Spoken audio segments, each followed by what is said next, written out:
Oui, merci.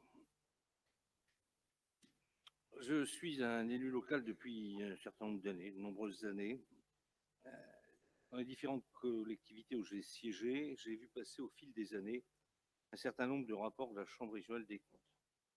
Ces rapports sont parfois anodins, parfois un peu plus raides, réclament des ajustements dans la gestion, recommandent la prudence ou mettent en garde contre des dérives de fonctionnement. Mais celui-ci, consacré à l'association capoise, est exceptionnel. Exceptionnel par ses constatations, tout autant que par ses recommandations, par ses rappels au droit, pas moins de 6, et cerise sur le gâteau, par sa conclusion. Dès mon arrivée dans cette enceinte, j'ai été le premier, dès 2015, à dire publiquement ici que des informations sérieuses sur ces structures indiquaient un fonctionnement opaque et peu respectueux des règles des collectivités. Je suis revenu à la charge quelques mois après, lorsque cette fois-ci un fumet particulièrement nauséabond atteignait mon odorat, où la capoise sentait effectivement le pourri. Dès la page 3, on entre dans la 4e dimension.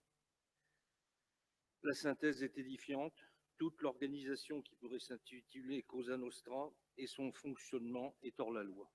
Créée en avril 2009, cette centrale d'achat doit être non lucrative, accessible aux collectivités territoriales du département, à leurs établissements publics et à toutes les personnes publiques ou privées soumises aux règles de la commande publique. Elle est censée leur faire réaliser des économies d'échelle et de répondre à la complexité des règles juridiques.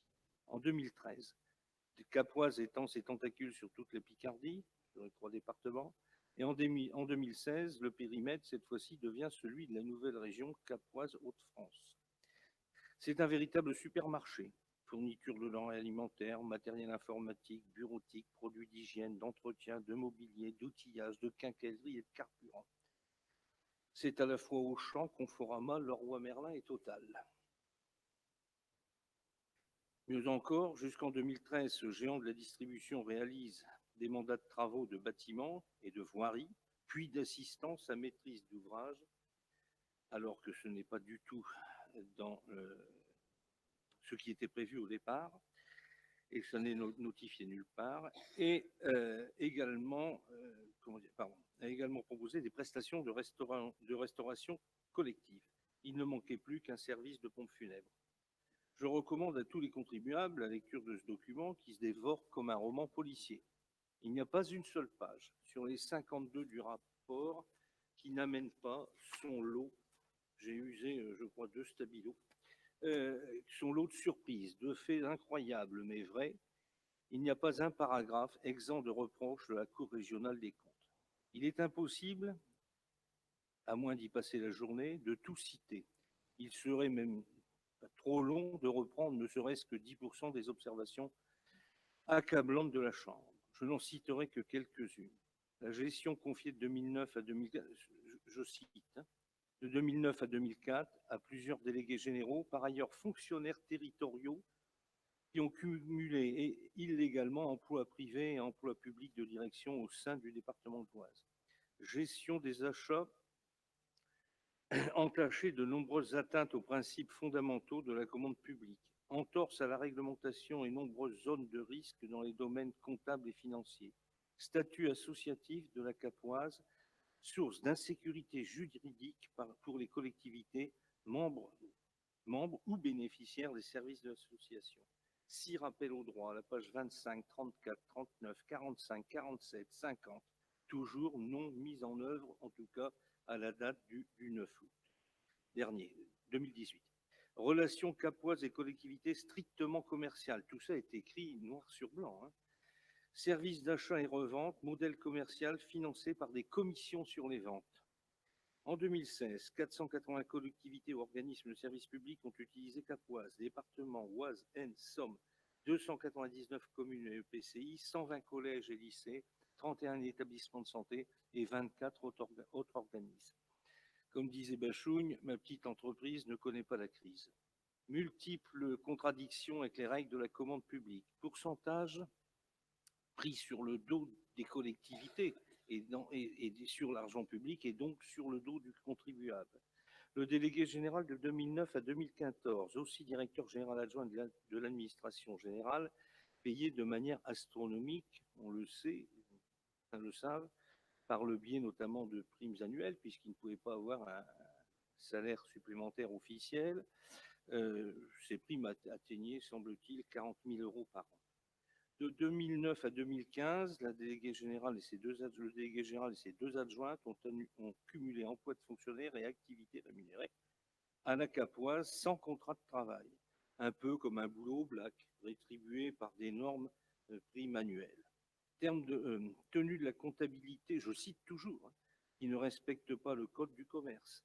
Un contrôle fiscal a constaté cette pratique irrégulière et opaque. C'est le contrôle fiscal qui le dit. Absence de suivi des créances inférieures à 5 000 euros. C'est écrit. Le délégué général attribue directement des marchés sans consultation de la commission d'appel d'offres. C'est écrit. Les pièces des dossiers des marchés publics n'ont pas été conservées après 2013. Ça fait long et ça fait beaucoup quand même. Impossibilité de contrôler a posteriori le respect des principes fondamentaux de la commande publique. La restauration, ça c'est aussi quelque chose de sympathique. La restauration, la cuisine centrale, 2013-2016, 4,5 millions de repas servis, vendus en tout cas, par la société X. Bon de commande antidaté, attribution du marché très bizarre, c'est noté. Matériel informatique, là cette fois-ci c'est la société Y qui est citée. Pas de réelle définition du produit ou des prestations. Le premier prix, par exemple, en informatique, c'est un ordinateur de base. Le deuxième, PC fixe. Le troisième, station de travail. Étrange. En 2016, la région Hauts-de-France achète 3 496 stations de travail pour 1,2 million d'euros. Le modèle acheté ne figure même dans aucun des 3 catalogues fournisseurs proposés lors des offres. Mystère. Les achats d'ordinateurs, une question se pose. Les achats d'ordinateurs de la fameuse opération Ordi 60 ont-ils été achetés par le biais de la Capoise? Parce que là, au-delà des sommes faramineuses qui ont été consacrées à cette opération, je pense que les bénéfices ont aussi été faramineux, étant donné le nombre d'ordinateurs achetés. L'ont-ils été, ça n'est pas noté dedans, mais vous devriez le retrouver et le savoir, l'ont-ils été par le biais de la Capoise? Les denrées alimentaires, la société Z. Les appels d'offres ont été scindés artificiellement. Tout ce que je dis est écrit, hein, je n'invente rien. Marché de fourniture, là c'est encore une pratique un peu particulière. Le fournisseur élabore le projet de devis et le bon de commande à la place de la Capoise. On gagne du temps, c'est-il pas mieux comme ça, etc., etc. La conclusion du rapport est nette et claire. Entre guillemets, nécessité de mettre un terme à l'activité de la Capoise dans les meilleurs délais. Ce rapport date donc du 9 août 2018. Nous sommes déjà le 25 février 2019. Madame la Présidente, que va faire notre Assemblée suite à ce réquisitoire contre cette organisation délirante? Vous avez évoqué tout à l'heure quelques pistes. Allez-vous mettre un terme à son activité et faire renaître une autre organisation moins entachée? Allez-vous approfondir ce dossier? Allez-vous poursuivre les coupables? Parce qu'évidemment, il y en a quand même. Ceux qui ont escroqué, il n'y a pas d'autre mot, des milliers de contribuables. Allez-vous dénoncer ceux qui savaient et qui n'ont rien dit? Ou allez-vous les rechercher? Pour notre part, nous considérons que c'est ce genre d'affaires qui éloignent les électeurs des urnes et qui font que des milliers de Français se sont habillés en jaune et ont occupé des ronds-points depuis un certain nombre de semaines. Il faut tout révéler, tout dire à ceux qu'en sont les victimes, c'est-à-dire les contribuables. Et les élus aussi, puisque je vous rappelle par exemple que ce petit livret que nous avons demandé, que nous avons nous aussi diffusé, tant que nous n'avions pas d'autres preuves, on y parle de mutualiser les commandes par la Capoise. Donc je vous encourage quand même peut-être à rectifier le truc parce que ça devient difficile de prononcer le mot Capoise. C'est un peu... voilà, il n'est pas question que l'on puisse, ni vous ni nous d'ailleurs, être complices de cette affaire. Pour notre part, nous considérons effectivement qu'il y a un problème. collègue Nancel vient d'évoquer un certain nombre de choses. Moi, j'affirme non pas ce qu'il a dit, mais exactement le contraire s'agissant des prix. Nous en avons eu, vous en avez eu, puisque c'est là-dessus que j'ai commencé à alerter cette Assemblée plusieurs fois depuis 2015. Voilà. C'est très bien que M. Bacher, ou à l'époque, je m'en étais ouvert au président Courcial, il y avait quand même un certain nombre de choses voilà, je ne me prends pas pour pique de la Mirandole, mais je n'étais pas dans cette assemblée que déjà les rues de Beauvais parfois bruissaient d'un certain nombre de bruits sur la Capoise. Il faut tout révéler, tout dire à ceux qui en sont les victimes. Je répète, ils ont le droit, nous avons le droit de savoir qui a mis en place ces opérations mafieuses. Il n'y a pas d'autre mot. Quels sont ceux qui en ont bénéficié? Car vous connaissez certainement les noms au-delà du rapport. Nous avons aussi le droit de savoir, Madame la Présidente, quelles sont les sociétés X, Y, Z. Elles ont bien un nom, bien entendu, même s'il n'est pas cité dans le rapport. Je crois que sur cette affaire, il faut aller jusqu'au bout. Il nous faut la totale transparence sur cette affaire qui date, c'est vrai, et j'exonère en tout cas depuis 2015 ce qui s'est passé. Vous avez en partie essayé de redresser la barre, mais il y a encore beaucoup de choses à faire. C'est noté dedans également. Je pense qu'il faut de toute façon changer cette structure, même si peut-être effectivement ça rend service à un certain nombre de communes, mais en tout cas on ne peut pas garder cette appellation qui va traîner derrière elle comme comment dirais-je, une comète, une queue de malversation. La majorité ne peut plus agir comme leurs prédécesseurs. L'opacité, le secret, les attributions de subventions ne peuvent plus, dans ces conditions non plus, avoir cours dans cet hémicycle. C'est pour ça que nous réclamons une fois de plus, Madame, Madame la Présidente, ce qui serait, je pense, un signe justement de votre volonté de totale transparence, puisque ce genre de rapport jette sur l'ensemble des élus de ce département, enfin, en tout cas de cette collectivité, la suspicion. Même si nous n'étions pas là avant 2015, cette association perdure. Et j'ose dire qu'elle est quasiment mafieuse. Il suffit de lire chaque paragraphe pour voir, pardon, oui, mais alors, été, si tu peux, voilà, été. Non, mais je parle sur le rapport, Jérôme.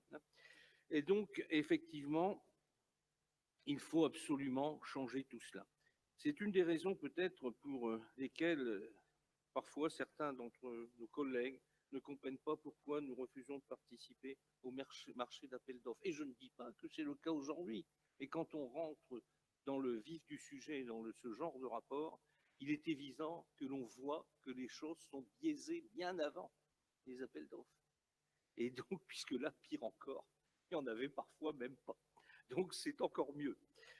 Droit à l'information, transparence, respect du droit, respect des contribuables, respect des électeurs sont les principes qui doivent, si je puis dire, régir la vie et guider nos pas dans ce département. Je ne doute pas un seul instant, Madame la Présidente, que vous aurez la volonté, effectivement, de nettoyer les écuries d'Augias et que vous aurez à cœur, même si, bien sûr, peut-être cette association, ce satellite, comme vous avez dit tout à l'heure en entrée de votre propos, peut être utile pour les communes.